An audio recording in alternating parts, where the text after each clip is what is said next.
Do you want to know how you can add items to your wish list on Temu? If yes, then this video is for you. Hello and welcome to How to Log In. It's your host back again with yet another interesting tutorial video. In this video, I'm going to teach you how you can add products to your wish list on Temu. Go ahead and open Temu, which is on your phone.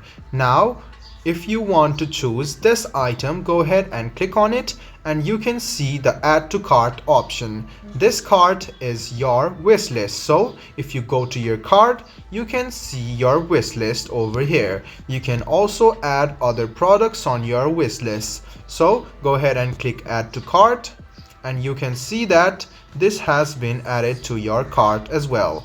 So this is how you add items to your wish list on Temu. All you got to do is select an item of your choice. Go ahead and select an item, go ahead and click add to cart.